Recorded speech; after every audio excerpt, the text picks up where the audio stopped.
మెహర్ బాబాకి జై. జై బాబా. ఈరోజు బాబాకి ధన్యవాదాలు తెలుపుకుంటున్నాను. నాకు ఈరోజు ఈ అవకాశం ఇచ్చినందుకు మీ అందరికీ జై బాబా అండి. 7058 7058వ పేజీ నుంచి 2వ పేరా చదువుతున్నానండి. జై బాబా. అవతార్ మెహర్ బాబాకి జై. పూణే సెంటర్ ప్రవేశ ద్వారం వద్ద బాబా కారు ఆగింది. బాబా కారు దిగి లిఫ్ట్ కుర్చీలో కూర్చుంటున్నాను. కుర్చీని ముందున్న హ్యాండిల్ను మెహర్జీ ఆదికే ఇరానీ పట్టుకోగా ఈరుచు కుర్చీని వెనుక నుండి పైకి లేపాడు. బాబాను నేరుగా వేదిక పైకి తీసుకువెళ్లారు. బాబా పైకి లేచి నిలబడి 2 చేతులు జోడించి జన సమూహానికి నమస్కరించగానే జనం నుండి జయధ్వానాలు విన్నంటాయి. సందడి తగ్గిన తరువాత బాబా వేదికపై కూర్చున్నారు. దాదాపు 150 మంది ప్రేమికులు హాలులో కూర్చున్నారు. మిగిలిన వేలాది మంది ప్రేమికులు తమ ప్రియతమ బాబాను క్షణకాలమైన దర్శించుకునేందుకు సెంటర్ ద్వారాల వద్ద కిటికీల వద్ద నిలబడి తొంగి చూస్తున్నారు. పూణే కేంద్రం తరపున సదాశివ్ పాటిల్ బాబా మెడలో చందనపు మాల వేశాడు. సెంటర్కి విచ్చేసినందుకు బాబాకి కృతజ్ఞతలు తెలిపాడు. ప్రసాదం ఉన్న పెట్టెలను షిండే మరియు కాంబ్లే వేదికపైకి తెచ్చారు.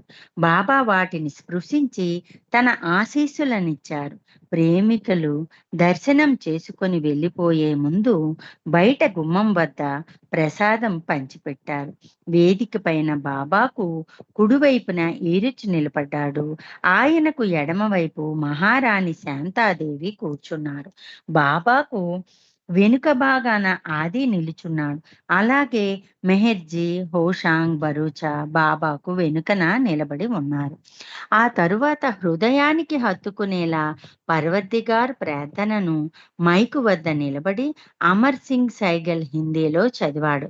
కెమెరాలతో వచ్చిన వారు బాబాను ఫోటో తీయటానికి ఆయన చుట్టూ చేరారు.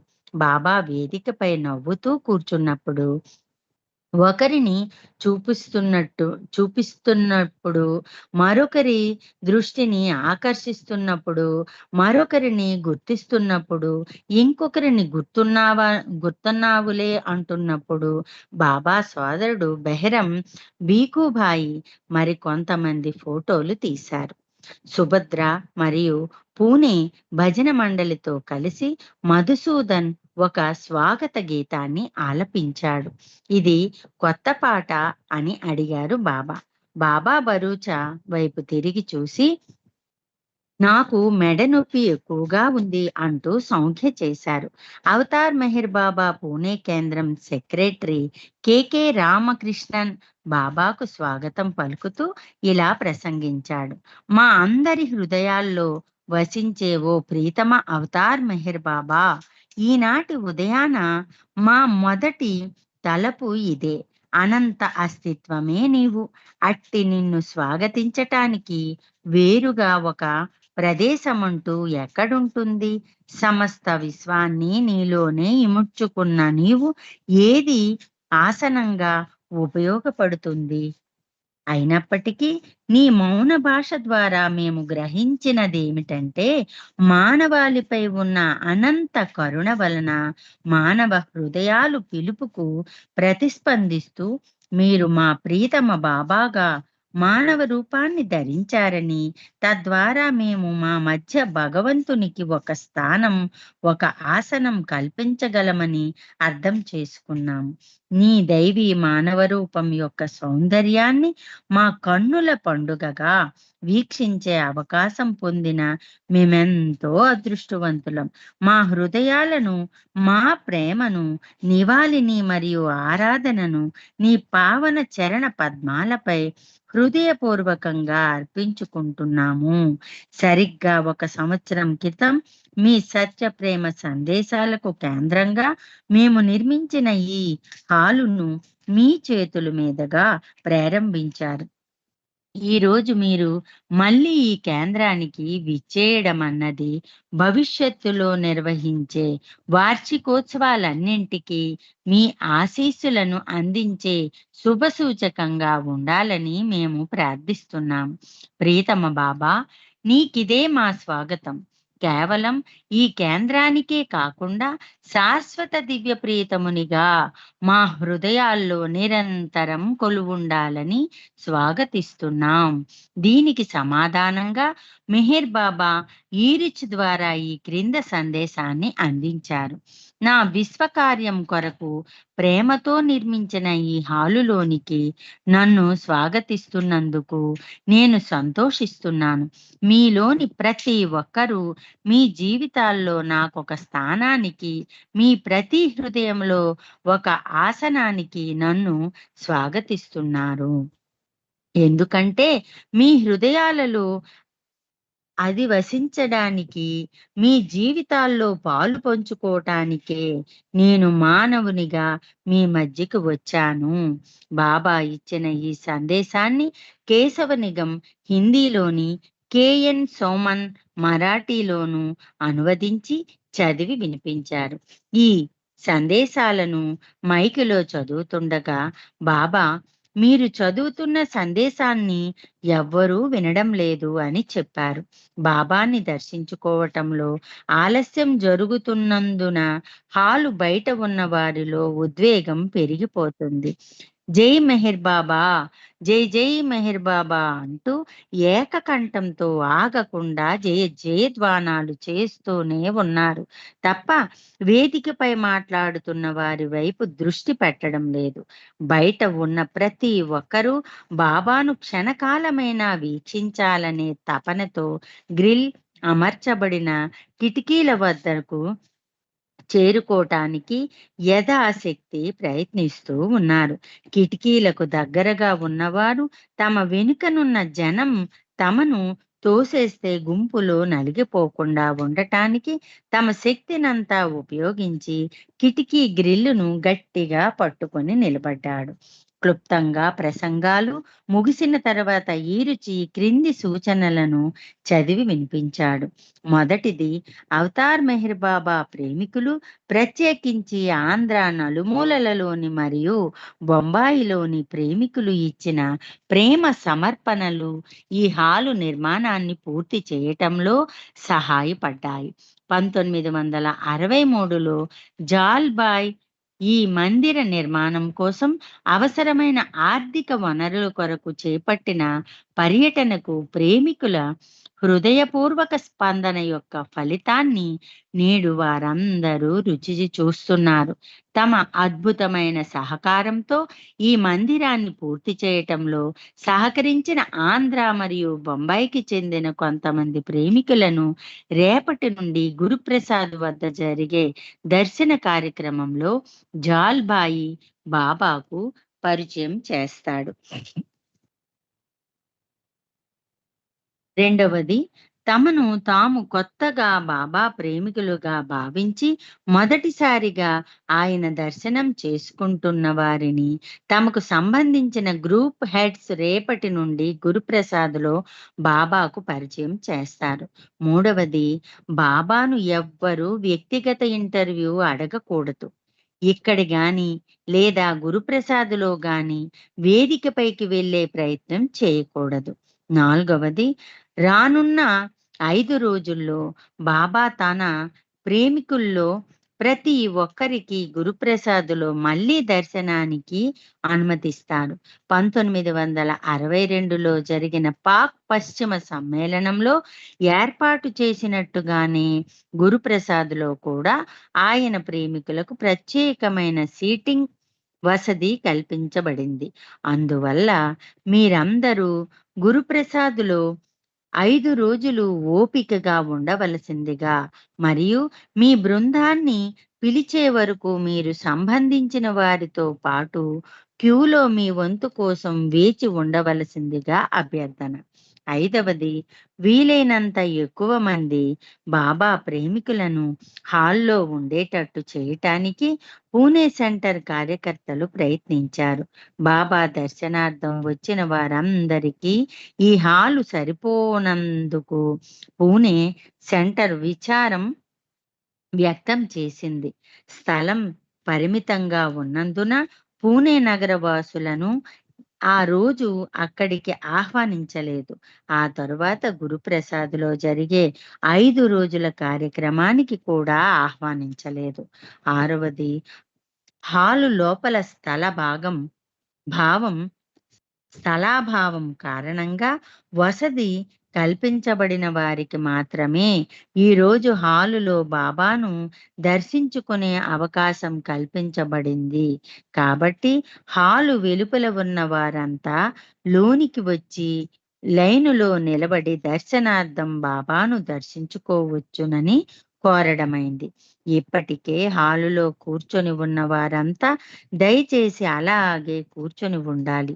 7, తప్పనిసరైన పూణే నుండి రేపు వెళ్ళవలసిన వెళ్ళవలసిన వారు బాబా దర్శనం కొరకు ఇప్పుడు క్యూలో వచ్చి చేరాలి. 8వది, శ్రద్ధగా వినండి. ఈ దిగువ సందేశం మీ అందరికీ అవతార్ మెహర్ బాబా నుండి నేరుగా ఇవ్వడమైనది. నా ప్రియమైన ప్రేమికులారా, ఇన్నాళ్ళు నేను మీకు ఆలింగనం ఇచ్చాను. నా ఎడల మీకు గల ప్రేమను ప్రణమిల్లాను. ఇప్పుడు నేను మీకు ఆలింగనం ఇవ్వలేను. కాబట్టి మీ ఎడల నాకు ఉన్న ప్రేమకు ప్రణమిల్లేందుకు నేను మిమ్మల్ని అనుమతిస్తున్నాను. ఉదయం 8:30 గంటలకు దర్శనం ప్రారంభమైంది. దాదాపు 100 మంది పురుషులు మరియు స్త్రీలు బృందాలుగా ఒకేసారి హాలులోకి అనుమతించబడే అనుమతించబడే బడేవారు. ద్వారం వద్ద రద్దీ వలన మూకుమ్మడిగా ఒకరినొకరు త్రోసుకుంటూ కుమ్ముకుంటూ లోనికి వస్తున్నారు. వాలంటీర్లకు జన సమూహాన్ని నియంత్రించటం చాలా కష్టమైంది. హాలులోకి ప్రవేశించిన అదృష్టవంతులు లోనికి క్యూలో చేరి నిలబడ్డారు. ఒక్కొక్కరు బాబాను సమీపించి ఆయన పాదాలకు ప్రణమిల్లి బయటకు వెళ్ళిపోయేవారు. తమ ప్రేమకు సూచనగా కొంతమంది తాజా పూలదండలు బాబాకు సమర్పించారు. మరికొంతమంది చిలుకుతో, కాగితంతో, కర్పూరంతో చేసిన దండలను సమర్పించారు. కొంతమంది అటుకుల్ని ప్రసాదంగా సమర్పించారు. మరికొందరు పండ్లు, చాక్లెట్లు మరియు మిఠాయిలు ప్రసాదంగా తీసుకొచ్చారు. ప్రేమతో అర్పించిన ఈ కానుకల్ని బాబా స్పృశించి తిరిగి తన ప్రసాదంగా వారికే ఇచ్చేశారు.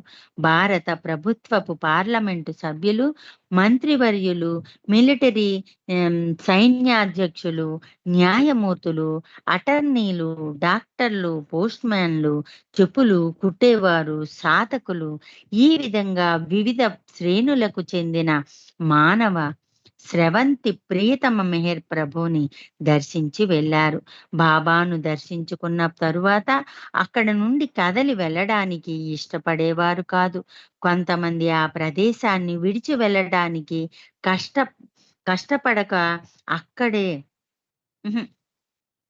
విడిచి వెళ్ళడానికి ఇష్టపడక అక్కడే ఉండి స్వచ్ఛంద సేవలు వారికి గుమ్మం చేరే వరకు వడివడిగా తీసుకెళ్లి విడిచిపెట్టేవారు. ఆ ద్వారం వద్ద ఒక ప్రసాదం ప్యాకెట్టు వారి చేతుల్లో పెట్టబడేది. అలా బయటకు వెళ్ళిన వారు తమను తాము నిలద్రొక్కుకొని బయట ఉన్న ప్రేమిక జనసంద్రంలో నుండి ఈదుకుంటూ వెళ్ళవలసి వచ్చేది. కొంతమంది స్త్రీలు, పురుషులు ఇరాన్ నుండి వచ్చారు.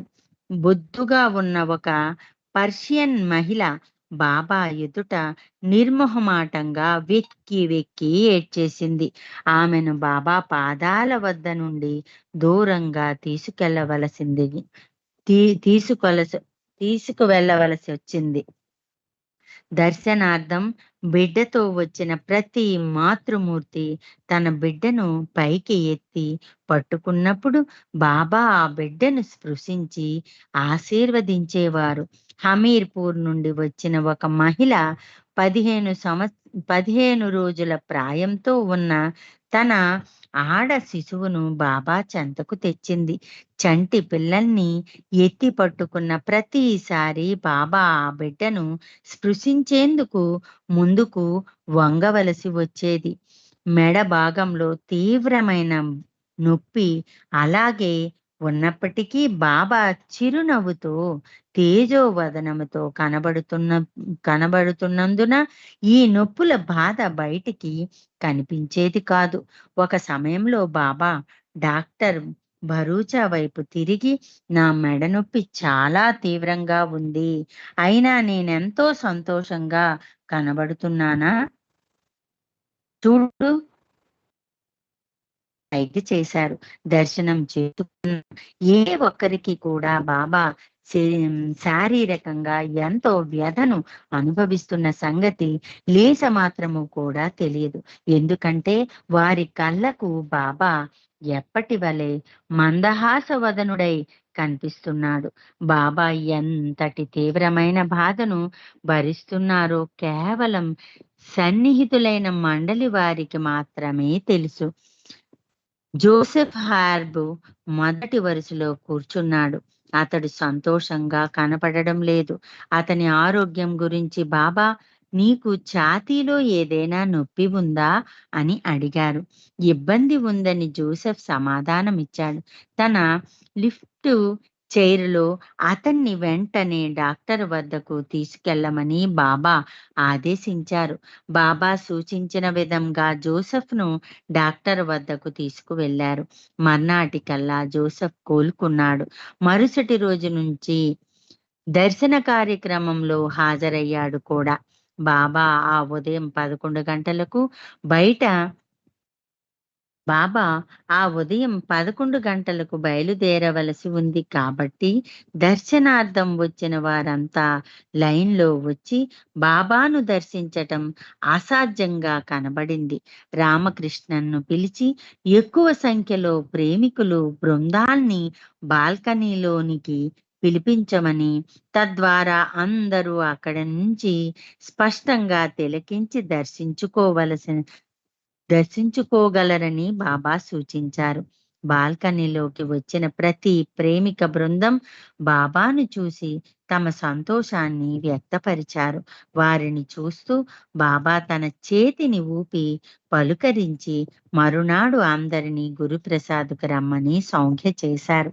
ఉదయం 10:30 గంటలకు దాదాపు 4,000 మంది ప్రేమికులు బాబాకు హారతి పాడారు. ఆ తరువాత యుగావతారుణ్ణి జన ధ్వానాలతో కీర్తించారు. బాబాను వేదికపై నుండి లేపి లిఫ్ట్ చైరులో కూర్చోబెట్టి గురుప్రసాద్కు వెళ్లేందుకు కారు వరకు తీసుకొచ్చారు. బాబా కారు లోపల కూర్చొని చేతులు జోడించి తన ప్రేమికులకు అభివాదం చేస్తుండగా కారు మెల్లగా రద్దీగా ఉన్న మార్గం గుండా కదలి వెళ్ళింది. తరువాత సాయంత్రం 4 గంటలకు గురుప్రసాద్ హమీర్పూర్ నుండి బస్సు నిండా వచ్చిన ప్రేమికులకు దర్శనం ఇచ్చారు. బస్సులో ఇంజిన్ రిపేరు కారణంగా దారిలో వాళ్ళు చాలాసేపు ఆగిపోవలసి వచ్చింది. అందువల్ల ఆనాటి ఉదయం పూణే సెంటర్లో ఏర్పాటైన దర్శన కార్యక్రమ సమయానికి రాలేకపోయారు. కాన్పూర్ నుండి సీతారాం తీసుకువచ్చిన ప్రేమికులు కూడా బాబాను దర్శించుకున్నారు. హెరికెన్ మేర్, బెన్ బెన్ హేమన్ వచ్చారు. అలాగే డాక్టర్ గిండే, అతని సతీమణి మరియు అతనితో పాటు కొంతమంది పేషెంట్లను కూడా తీసుకొచ్చారు. ఇటీవల డాక్టర్ గిండే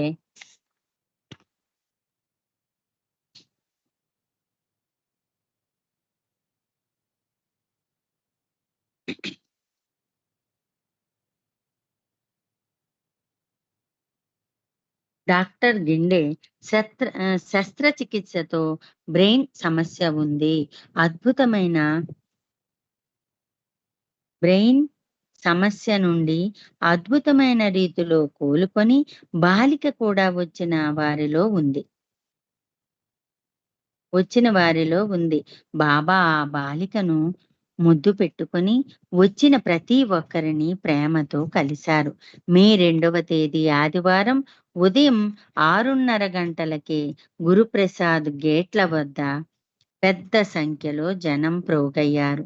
హమీర్పూర్ ప్రేమికులు హరిబాబా, హరిబాబా, మెహర్ బాబా, హరి హరి, సచ్చిదానంద్ పరమానంద్, మెహర్ బాబా విజ్ఞానంద్, మెహర్ బాబా సర్వశక్తి జ్ఞాన సత్యమైన సత్య సత్యము మరియు ఆనందము అంటూ భావోద్వేగంతో మంద్రస్వరంతో నామోచ్చరణ చేశారు. హమీర్పూర్ నుండి వచ్చిన 1000 మందిలో కొంతమంది 8 బస్సుల్లో రాగా మరికొంతమంది ప్రేమికులు రైల్లో వచ్చారు. వారిలో కొంతమంది ఎంత పేదవారంటే వారు తమ వస్తువులలో కొన్నింటిని అమ్ముకుంటేనే రైలు ఛార్జీలు చెల్లించగలిగారు. పేదరికంలో ఉన్నప్పటికీ వారి భగవత్ ప్రేమలో మాత్రం అసాధారణమైన సంపన్నులు. బాబా ప్రేమలోని పారవస్యతను అనుభూతి చెందినవారు. బాబా ఆ రోజు తెల్లవారుజాము నుండి గురుప్రసాద్ హాలులో కూర్చొని మండలి వారితో చర్చిస్తున్నారు. బాబా జిమ్ మిస్త్రీని ఆట పట్టిస్తూ నాపై ఎవరి ప్రేమ గొప్పది, నీదా రాడోదా అని అడిగారు. జిమ్ మిస్త్రీ బదులిస్తూ బాబా రోడాకు నీ మీద ప్రేమ చాలా ఎక్కువ. ఆమె మస్తానీ లాంటిది. అటువంటి భార్య ఉన్నందుకు నేను గర్వపడుతున్నాను అన్నాడు. ఉదయం 7:15 గంటలకు డాక్టర్ బరూచాను లోపలికి పిలిచారు. ముందు రోజు దర్శనం లభించిన వారి నుండి ఆగ్రహంతో కూడిన ఫిర్యాదులు వచ్చాయి. దానికి సమాధానంగా బాబా ఇలా వ్యాఖ్యానించారు. నా మౌన విరమణ తరువాత నా కృప వర్షించినప్పుడు సంభవించే ఘటనలలో పోలిస్తే ఈ దర్శన కార్యక్రమాలన్నీ అప్రధానమైనవే. ఇదంతా పెద్ద తమాషా ప్రహసనం.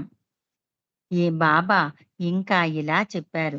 నా మెడ నొప్పి చాలా తీవ్రంగా ఉంది. నొప్పి తగ్గించటానికి చేయగలిగినదంతా చేయటం జరిగిందని గోహెర్ చెప్పింది. సమయం గడిచే కొద్దీ నొప్పి తగ్గుతుంది. నేనెంతో బాధను అనుభవిస్తున్నానో ఎవ్వరికీ తెలియదు. ఉదయం 7:30 గంటలకి గురుప్రసాద్ గేట్ల వద్ద అసహనంతో వేచియున్న జనావళిని లోనికి వచ్చి భారీ పెండాల్లో తమ సీట్లను ఆక్రమించుకోవటానికి అనుమతించారు. గేట్లు తెరిచినప్పుడు ఆ ఆనకట్ట గండి పడితే కట్టలు త్రెంచుకొని ప్రవహించే నీటి వలె ప్రేమిక ప్రవాహం గురుప్రసాదులోనికి వచ్చేశారు. ఉప్పొంగిన ప్రవాహంలా గురుప్రసాద్ ప్రాంగణంలోకి పరుగులెడుతున్న ప్రేమికులు. ఆ దృశ్యం ఎన్నటికీ మరపురానిది. వెనుక నుండి వచ్చిన వారు గేట్లకు దగ్గరలో వేచి ఉన్న మహిళలను త్రోసుకుంటూ లోపలికి వచ్చేశారని బాబాకు తెలిసి మరుసటి ఉదయం నుండి దర్శనార్థం వచ్చేవారు లోనికి రావటానికి వీలుగా గురుప్రసాద్ గేట్లను ముందుగానే తెరిచి ఉంచమని ఆదేశించారు. ఇప్పుడు నిర్మించిన పెండాల్ పాక్ పశ్చిమ సమ్మేళనం కోసం నిర్మించిన పెండాల్ మాదిరిగానే ఉంది. 300x75 అడుగుల కొలతలు గల భూభాగంలో 3000 మంది కంటే ఎక్కువగా కూర్చోగల పెద్ద పెండాల్ ఉంది. ఉదయం 8:45 గంటలకు బాబా ఈరుచుతో కలిసి వేదిక వెనుక భాగంలో ఏర్పాటు చేసిన ఆకుపచ్చ తెర వెనుక నుండి అద్భుతంగా అలంకరించబడిన వేదికపైకి ప్రవేశించారు.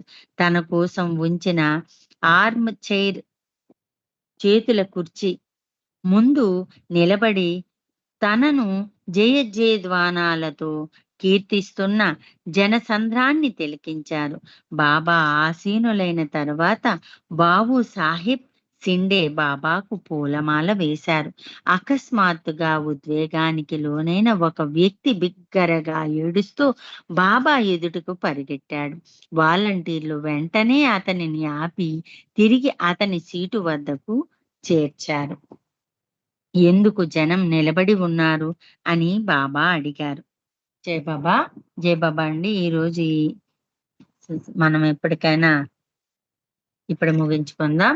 బాబా నాకు ఈ అవకాశం ఇచ్చినందుకు ధన్యవాదాలు. మీ అందరికీ జై బాబాలండి. అవతార్ మెహర్ బాబాకి జై. భారతి టీచర్ కి పుట్టినరోజు శుభాకాంక్షలు.